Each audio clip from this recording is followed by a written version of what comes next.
અમદાવાદ શહેરમાં ટ્રાફિકની સમસ્યા મામલે એક બેઠક મળી। કમિશનર ઓફિસ ખાતે યોજાઈ મહત્વની બેઠક। ટ્રાફિક સલાહકાર સમિતિ અને સંકલન સમિતિની આ બેઠક મળી છે।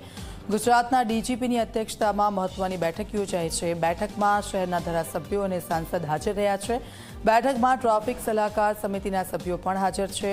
શહેરમાં ટ્રાફિક કેવી રીતે હળવું કરી શકાય તેની ચર્ચાઓ થઈ રહી છે। બેઠકમાં ધારાસભ્યોએ ટ્રાફિક સમસ્યા અંગે ચર્ચા કરી। વેજલપુરના એમએલએ બેઠકમાં બે મુદ્દે રજૂઆત કરી છે। નવા પોલીસ સ્ટેશન બનાવવા મામલે પણ રજૂઆત થઈ છે। ટ્રાફિક સમસ્યાના નિવારણ માટે પણ રજૂઆત કરી છે।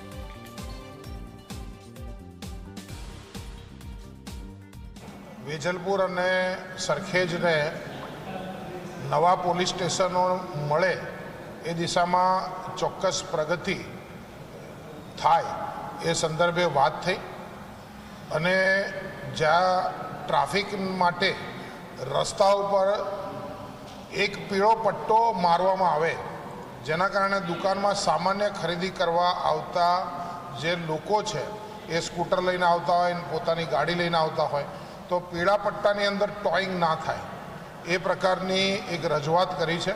જેના કારણે સામાન્ય નાગરિક અને દુકાનદારનો ધંધો એ બંને બગડે નહીં અને ટ્રાફિક વ્યવસ્થા જળવાઈ રહે।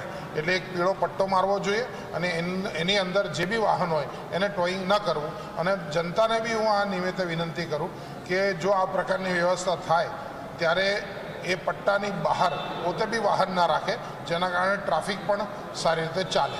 આ પ્રકારની આજે મિટિંગમાં એક માંગણી એ કમિશનર સામે મૂકી એ સંદર્ભે યોગ્ય રીતે વાત થઈ છે।